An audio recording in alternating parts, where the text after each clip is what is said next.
Hello good morning dear student, welcome to success career. आज की इस वीडियो में हम आप लोगों को वर्कशॉप कैलकुलेशन एंड साइंस के मोस्ट इंपॉर्टेंट क्वेश्चन को कराने जा रहे हैं, जो कि भारत और निमी पैटर्न पर आधारित है। और यदि आप, मैं पूरी उम्मीद करता हूं ये वीडियो सीरियल वाइज आप पूरी वीडियो को देखते हैं, जिसका लिंक मैं डिस्क्रिप्शन बॉक्स में दे दूंगा।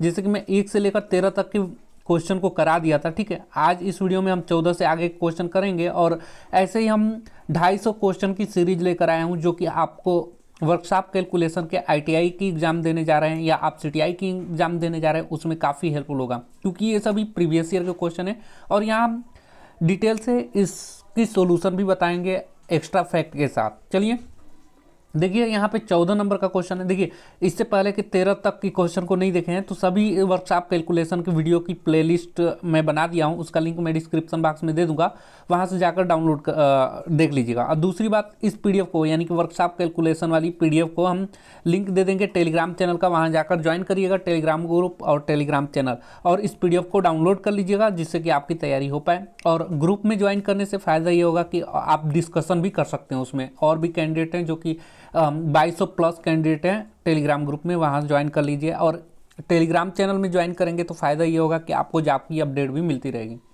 देखिए, क्वेश्चन है 14 नंबर का, दिया what is the square root of 529, यानी कि 529 का वर्गमूल क्या है। तो देखिए, वर्गमूल निकालने के लिए आप लोग कैसे निकालते हैं, तो 529 लिख लीजिए और ठीक है, और 2-2 का पेयर बनाना है इधर से।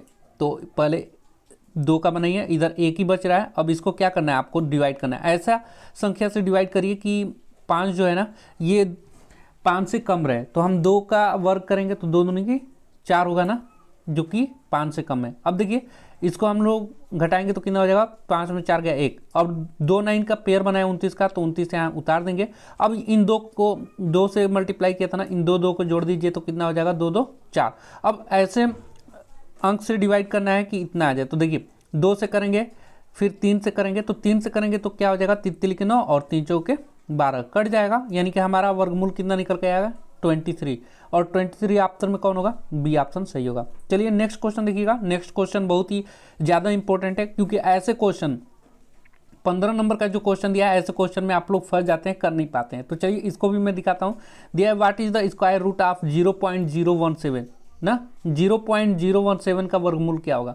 तो देखिए, ऐसे क्वेश्चन को करने के लिए सबसे पहले 0.017 दिया हुआ है ना, ठीक है, और इसका क्या कर लीजिए आप लोग, वर्गमूल निकालना है। तो पेयर हम लोग किधर से बनाते हैं, हमेशा इधर से बनाइए 0। देखिए ध्यान रखिएगा, जब सिंपल दिया रहेगा, दशमलव में कोई अंक नहीं दिया है, तो पेयर हम लोग बाएं से बनाते हैं। और जब दशमलव के बाद रहता है, दशमलव के बाद, तो यहाँ हम दशमलव के बाद से बनाते हैं ना।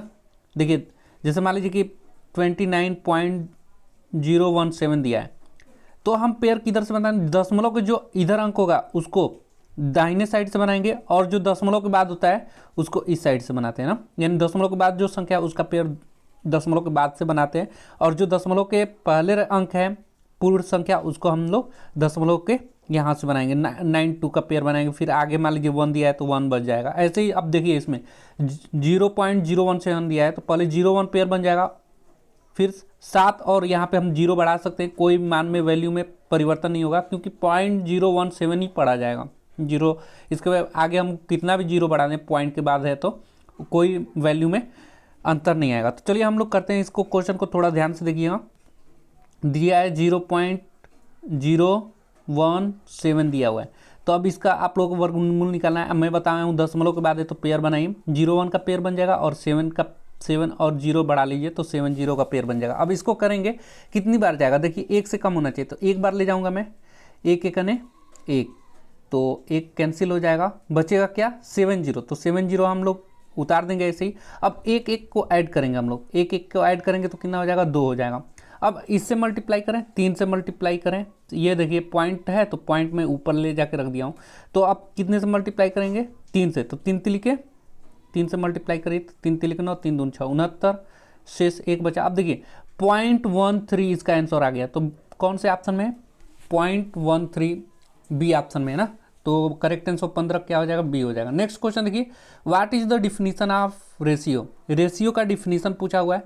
तो देखिए, रेशियो का डिफिनीशन क्या हुआ है, तो relation of two quantities of the same kind, यानी कि सब सेम काइंड होनी चाहिए। जैसे मान लीजिए कि रेशियो क्या होता है, अगर मान लीजिए कि आपने 8 मीटर का रेशियो 100 सेंटीमीटर से पूछा है, तो सेंटीमीटर देखिए यहाँ पे सेम रेशियो नहीं है, 1 मीटर है 1 सेंटीमीटर है, इन दोनों को कन्वर्ट करना पड़ेगा। या तो मैं 8 को सेंटीमीटर को मैं कन्वर्ट कर दूं या सेंटीमीटर को मीटर में, यानी कि यूनिट सेम होनी चाहिए, तभी हम रेशियो निकाल सकते हैं। तो देखिए 8 मीटर को हम सेंटीमीटर में कन्वर्ट करेंगे तो कितना हो जाएगा, 8 मीटर बराबर 800 सेंटीमीटर हो जाएगा। और 100 सेंटीमीटर ऑलरेडी दिया है, सेंटीमीटर से सेंटीमीटर कैंसिल हो जाएगा जब, तो हमारे पास क्या हो जाएगा, 8/1 या 8 हो जाएगा, या 8:1 भी हो जाएगा ना। तो यही रेशियो कहलाता है। रेशियो के लिए सेम यूनिट होनी चाहिए, क्योंकि यूनिट से यूनिट कट जाएगा, इस वजह से रेशियो यानी कि अनुपात की कोई यूनिट नहीं होता है, ये याद रखिएगा। तो देखिए ये ए ऑप्शन ही सही होगा कि relation of two quantities of the same kind is called ratio. एक ही तरह की दो मात्राओं का संबंध, दो मात्राओं का मतलब यहाँ पे है यूनिट, इकाई, एक ही तरह की इकाई होनी चाहिए। ये नहीं कि मैं बोल दिया 8 किलोग्राम का रेशियो निकालिए, 8 किलोग्राम का रेशियो निकालिए 8 किलोमीटर से, तो नहीं निकल पाएगा, क्योंकि यहाँ पे यूनिट किलोमीटर है और यहाँ क्या है, किलोग्राम में। या तो हमारा किलोग्राम में रहे तो दोनों यूनिट किलोग्राम में रहे, किलोमीटर में है तो किलोमीटर में रहे, तो ये ध्यान देना है ना, तभी आप रेशियो निकाल पाएंगे। नेक्स्ट क्वेश्चन पे चलिए बढ़ते हैं। अगला क्वेश्चन है what is the ratio of, देखिए यहाँ पे रेशियो ही दे दिया जो मैं समझाया हूँ, आप लोगों को अच्छा से क्लियर हो जाएगा, समझिए इसको। What is the ratio of 4 kg to 800 gram. अब देखिए यहाँ पे केजी दिया है और 800 ग्राम दिया है, तो इनका रेशियो निकालना है। तो आपको क्या करना होगा, सबसे पहले जो केजी में दिया है ना, 4 kg को आप लोग कन्वर्ट कर लीजिए किसमें, ग्राम में। तो 4 किलो है, 4 किलो को हम लोग ग्राम, 1 किलोग्राम में कितना, 1000 ग्राम होता है ना, तो 4 किलो में कितना हो जाएगा, 4000 ग्राम हो गया। अब निकालना है 800 ग्राम से, तो 800 ग्राम ऑलरेडी है, अब इसका रेशियो निकाल दीजिए। तो देखिए ग्राम से ग्राम कट जाएगा, क्योंकि अनुपात यानी कि रेशियो कोई इकाई नहीं होती, क्योंकि सेम अनुपात, जब सेम इकाई होता है तो वो कट जाता है। अब देखिए 0 से 0, 2 0 कट गया, बचा क्या, 40/8, तो 8 5 40, 8 × 8 यानी कि 5/1 लिखिए, ये 5:1 लिखिए। तो 5:1 किस ऑप्शन में, ए ऑप्शन में, तो ए ऑप्शन सही हो जाएगा ना। निकालना आप लोग सीख गए होंगे।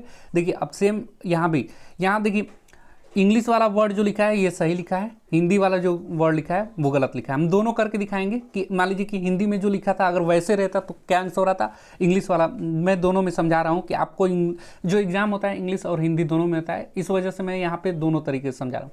अब मैं पूरी उम्मीद करता हूँ यदि आपने यहाँ पे 250 की सीरीज जो देख लेंगे तो आपको पूरी उम्मीद है कि आप 100 में 100% अपने एग्जाम में करके आएंगे ना, कोई क्वेश्चन नहीं छोड़ेंगे।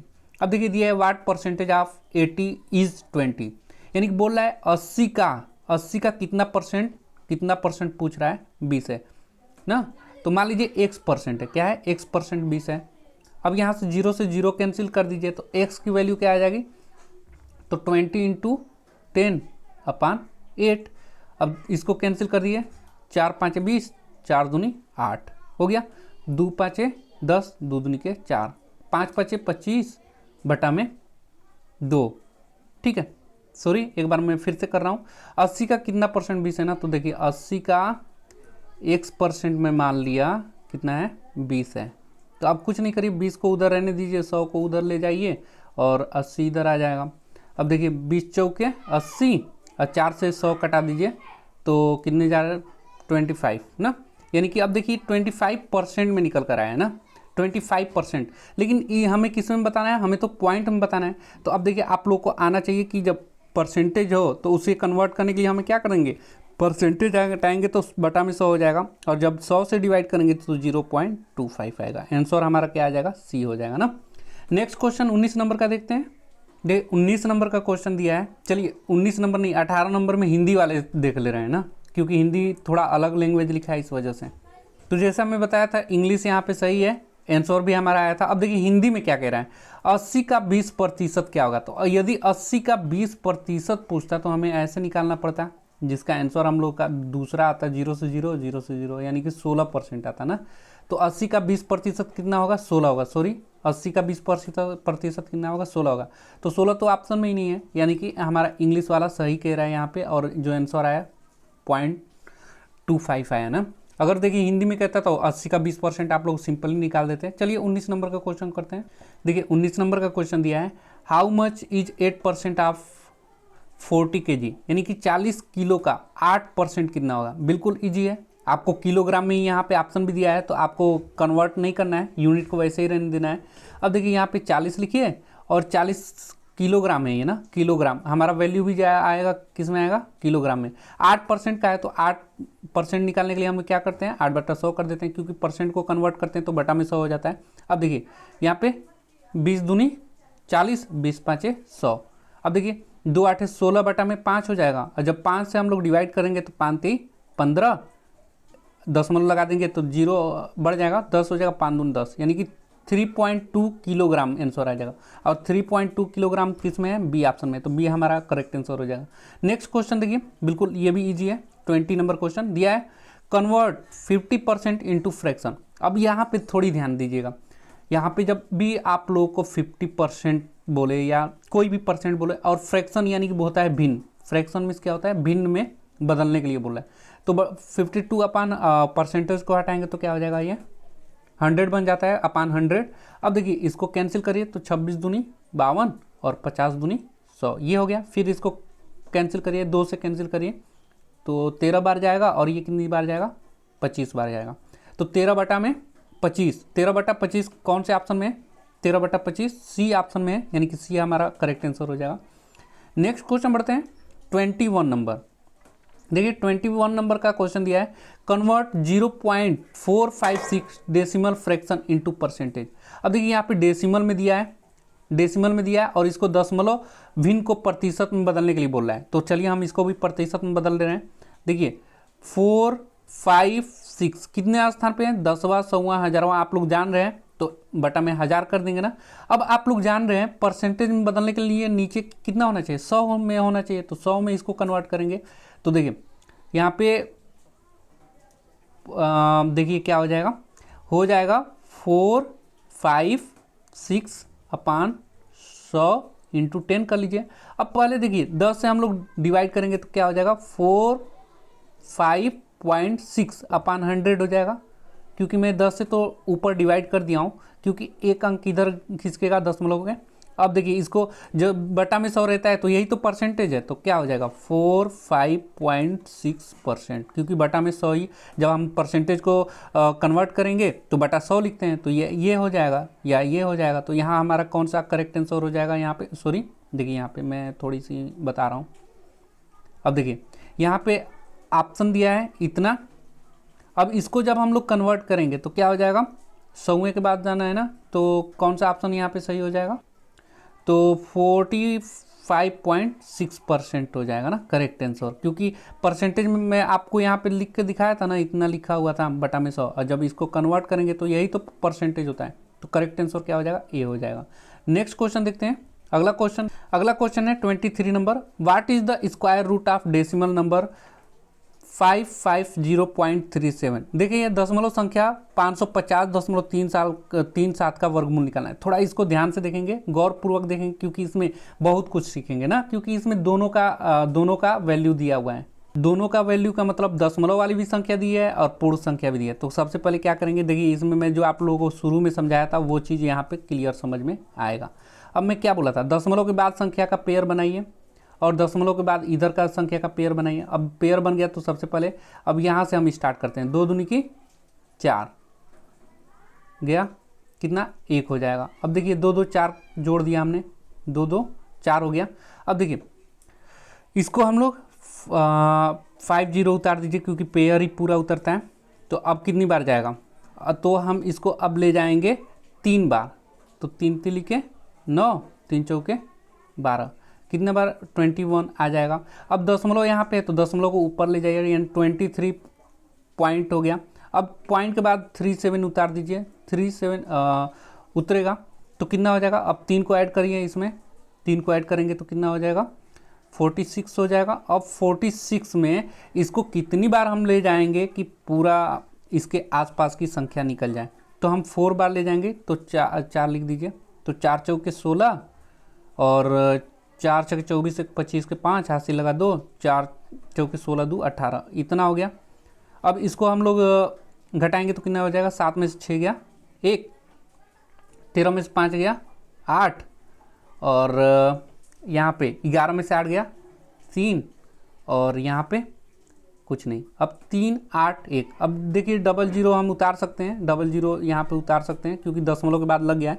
तो अब इसको कितनी बार ले जाएंगे, तो 3 बार ले जाते हैं। चलिए इसमें ऐड कर लीजिए 4 को, तो कितना हो जाएगा 4 6 8 हो जाएगा। अब 3 से मल्टीप्लाई करेंगे, 3 से, तो 3 3 लिखे 9, 3 8 24 के 4, हाथ लगा 2, 3 6 18, 18 2 20 और 3 चौके 12, इतनी बार जा रहा है। और इसको हम लोग कैंसिल कर लेंगे, यानी कि हमारा करेक्ट आंसर कौन सा आएगा 23.46 वाला करेक्ट आंसर आएगा, क्योंकि 23 एक ही ऑप्शन में है, 23 वाला यानी कि डी ऑप्शन में है, तो डी हमारा ऑप्शन यहाँ पे क्या हो जाएगा करेक्ट आंसर हो जाएगा। नेक्स्ट क्वेश्चन बढ़ते हैं।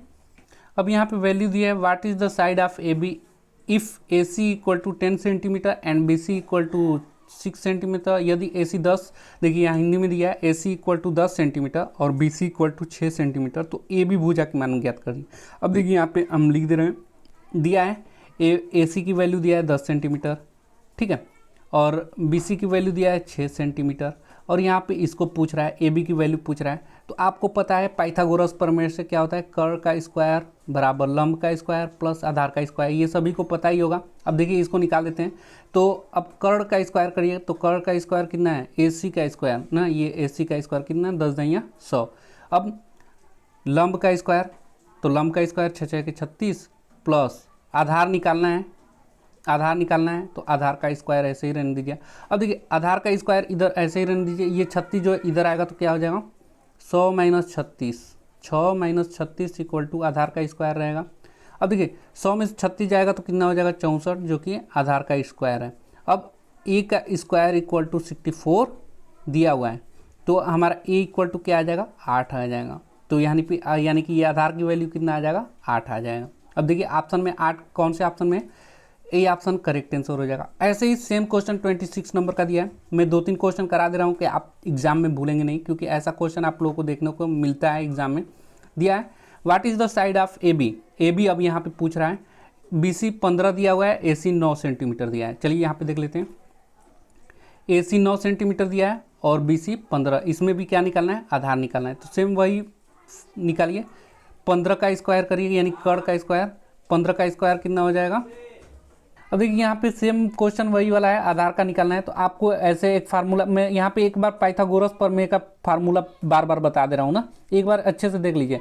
क्या होता है कर्ल का स्क्वायर इक्वल टू लंब का स्क्वायर प्लस आधार का स्क्वायर। अब जो भी निकालना है, मान लीजिए लंब का स्क्वायर निकालना है तो क्या हो जाएगा कर्ल का स्क्वायर माइनस आधार का स्क्वायर हो जाएगा। ऐसे ही मान लीजिए आधार का स्क्वायर निकालना है तो कर्ल का स्क्वायर माइनस लंब का स्क्वायर हो जाएगा। ये आप लोग नोट डाउन कर लीजिए ना, ये फार्मूला इंपॉर्टेंट है। अब देखिए यहाँ पे क्या निकालना है, हमें आधार निकालना है, तो आपको पता है आधार का स्क्वायर इक्वल टू कर्ल का स्क्वायर माइनस लंब का स्क्वायर होगा। तो आधार को ऐसे ही रहने दीजिए, कर्ल दिया है, कर्ल कितना दिया है 15 दिया हुआ है ना, तो 15 का स्क्वायर कितना हो जाएगा 15 225 माइनस लंब का स्क्वायर, लंब 9 है तो 9 है 81। जब इसमें से हम 225 में से 81 को घटाएंगे तो कितना आएगा, 5 में से 1 गया 4, ठीक है, 12 में से 8 गया 4 और 1, 144 हुआ। यानी कि आधार का स्क्वायर कितना निकल कर आया 144, यानी कि आधार इक्वल टू √144 इक्वल टू 12, यानी कि आधार कितना आ गया 12 आ गया। तो आधार कितना आ जाएगा, इसका वैल्यू कितना आ जाएगा 12 हो जाएगा, यानी कि ए बी की वैल्यू कितना हो जाएगा 12। अब देखिए 12 ऑप्शन कौन से ऑप्शन में दिया है उसको देख ले रहे हैं, चेक कर ले रहे हैं, तो 12 सेंटीमीटर डी ऑप्शन दिया हुआ है, डी करेक्ट आंसर हो जाएगा। नेक्स्ट क्वेश्चन बढ़ते हैं।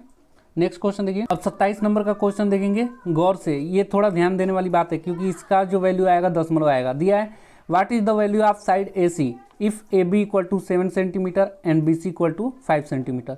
यदि A B equal to 7 centimetre और B C equal to 5 centimetre हो तो भुजा ए सी का मान क्या होगा। तो सबसे पहले हम लोग क्या बनाना पड़ेगा, त्रिभुज बनाना पड़ेगा। ये त्रिभुज है A B C, A B की वैल्यू कितना दिया है, ए बी की वैल्यू 7 दिया है, बी सी की वैल्यू कितना दिया है 5 दिया है, ए सी की वैल्यू पूछ रहा है। तो ए सी क्या है यहाँ पे कर्ल है ना, तो कर्ल का स्क्वायर इक्वल टू लंब का स्क्वायर प्लस आधार का स्क्वायर होता है।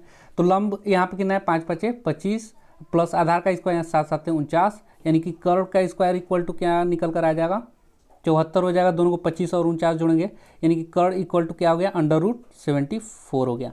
अब वर्गमूल निकालने का तरीका बताया था, 74 को ही निकाल दीजिए, वही कर्ल होगा, कर्ल यानी कि ए सी की वैल्यू हो जाएगी। तो चलिए देखिए यहाँ पे मैं निकालता हूँ 74 का वर्गमूल कैसे आप लोग निकालेंगे, ऐसे आप लोगों को बताया था।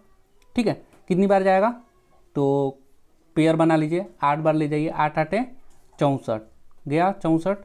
अब 10 बचा। अब देखिए इसके बाद तो कोई है ही नहीं, तो हम पॉइंट बढ़ाकर 0 0 बढ़ा सकते हैं, कितना भी 0, तो हम 2 ही 0 बढ़ाएंगे क्योंकि हमें पेयर में ही तो लेना होता है। तो पॉइंट जो यहाँ पे रहेगा वो पॉइंट ऊपर चला जाएगा, यानी कि 8 दशमलव हो गया। अब इसको कितनी ले जाएंगे, 8 8 जोड़ के लिख दीजिए, ये 8 8 16 हो जाएगा। अब 16 को कितनी बार ले जाए, मैं 6 बार ले जाऊँगा क्योंकि 1000 ही तक ले जाना है। तो 8.6 हो गया, 6 6 के 36 के 6 हासिल लगा 3, 6 6 के 36, 3 39 के 9 हासिल लगा 3 और 6 कन 6 3 6 3 9, यानी 996 हो गया ना। अब यहाँ पे 4 वैल्यू, अब देखिए हमारा वैल्यू कितना निकल कर आया, 8.6 सेंटीमीटर निकल कर आएगा, यानी AC की वैल्यू कितना निकल कर आएगा, AC की वैल्यू कितना निकल कर आएगा, 8.6 सेंटीमीटर। चलिए ऑप्शन में चेक कर ले रहे हैं, ऑप्शन कौन सा ऑप्शन सही है। तो जो यहाँ पे 8.6, बी ऑप्शन करेक्ट आंसर हो जाएगा ना, बी ऑप्शन करेक्ट आंसर हो जाएगा। नेक्स्ट क्वेश्चन बढ़ते हैं। तो अब यहाँ पे भी देखिए, यहाँ पे ऑप्शन गलत दिया हुआ है, लेकिन मैं क्वेश्चन का आंसर आप लोगों को निकालने का तरीका बताऊंगा। बिल्कुल वही पैटर्न होना चाहिए क्योंकि ऑप्शन यहाँ पे प्रिंट हो गया है। देखिए दिया है what is the length of L2, यानी कि L2 की वैल्यू पूछा है। If total length L is 2.5 metre and L1 dash L2 equal to 2:30, यदि कुल L की लंबाई यानी कि L1 प्लस L2 दिया हुआ है 2.75 मीटर दिया हुआ है, और यदि L1 और L2 इक्वल टू 2:3 दिया है, तो L2 की वैल्यू पूछ रहा है। सबसे पहले इसको आप लोग निकालिए, कैसे निकालेंगे देखिए।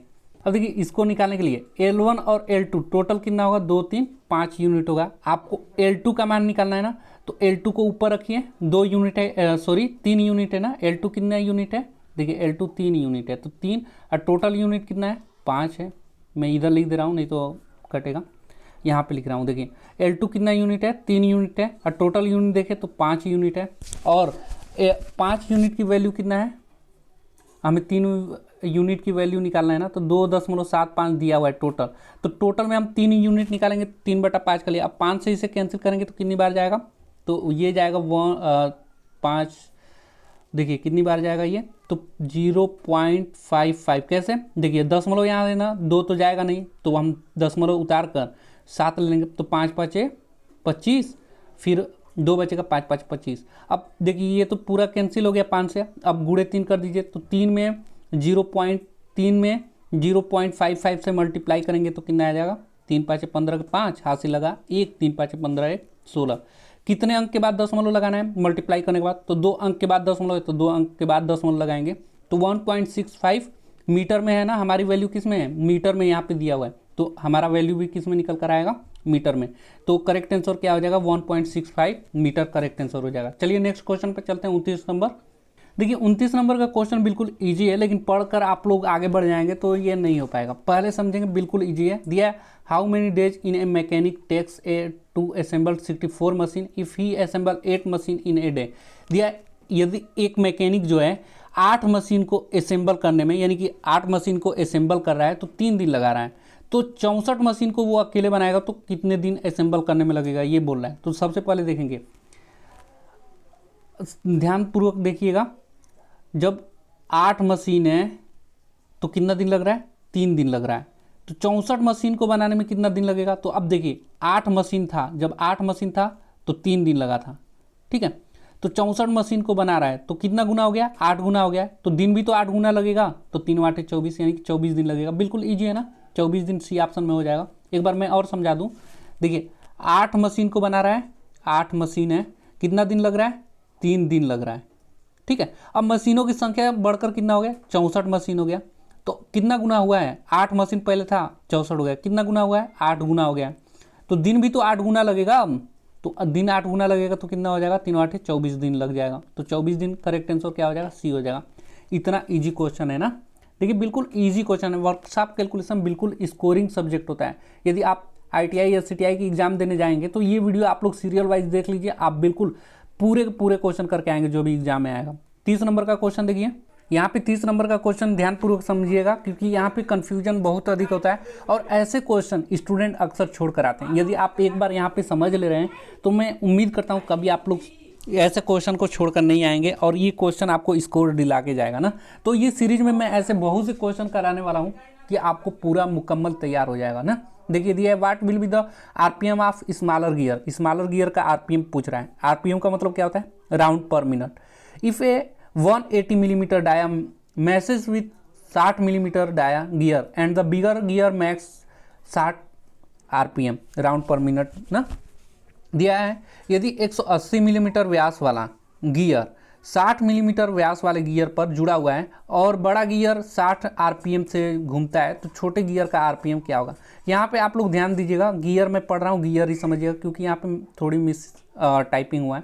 अब यहाँ पे ध्यानपूर्वक समझेंगे। एक फार्मूला होता है, मान लीजिए कि यहाँ पे D1 यानी कि व्यास अधिक होगा, D1/D2 इक्वल टू N2/N1। इसको क्यों मैं लिख रहा हूँ? जब व्यास अधिक होगा तो उसका व्यास अधिक होगा तो राउंड पर मिनट कम होगा, इसलिए ये क्या होता है? व्युत्क्रमानुपाती होता है। यदि व्यास कम होगा तो उसका आरपीएम ज़्यादा होगा। देख लीजिए यहाँ पे मैं गियर, मान लीजिए कि ये एक गियर है, एक बड़ा गियर है, तो बड़ा गियर एक चक्कर लगाएगा यदि, तो ये क्या उससे ज़्यादा चक्कर लगाएगा ना क्योंकि छोटा है।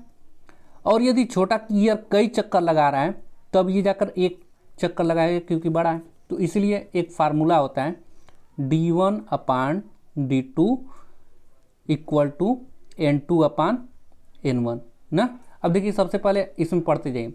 यहाँ पे D1 दिया हुआ है, बड़ा है, तो और यहाँ पे ये क्या है? गियर 60 मिलीमीटर व्यास, ये D2 हो गया, छोटा है। और बड़ा गियर कितना आरपीएम पे घूमता है? यानी कि कम से घूमता होगा, कम से घूमता होगा तो N1। अधिक छोटे गियर का पूछ रहा है तो वो N2 होगा, हमें N2 ही निकालना है। अब फार्मूला मैं आप लोगों को बता दिया हूँ, D1/D2 इक्वल टू N2/N1 होता है। अब इस फार्मूले में रखिए D1 अधिक है तो कितना है? 180 आरपीएम है, बटा में D2 कितना है? तो चलिए यहाँ पे देखिए, यहाँ पे लिख रहा हूँ 180 है, D2 कितना है? तो D2 60 ही है, N2 हमें निकालना है।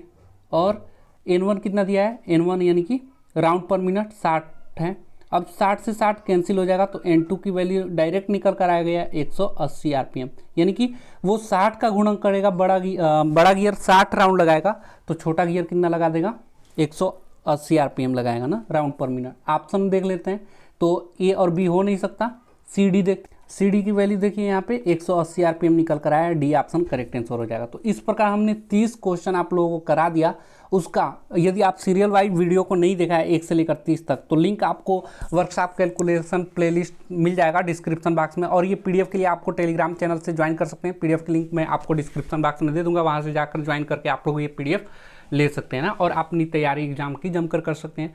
एक रिक्वेस्ट है, आप यदि मेरे चैनल पे पहली बार होंगे तो चैनल को सब्सक्राइब कर लीजिएगा कि आने वाली सभी ITI और CTI से रिलेटेड सभी वीडियो आप तक पहुंचती रहे, और बेल आइकन को भी प्रेस करिएगा। और ये वीडियो अच्छा लगेगा तो प्लीज़ लाइक कर दीजिएगा। आपका एक लाइक मेरे लिए मोटिवेशन बनता है, जिससे मैं आपको फ्री वीडियो प्रोवाइड करवा सकता हूँ। आज के लिए वीडियो में इतना ही। Thanks for watching this video guys.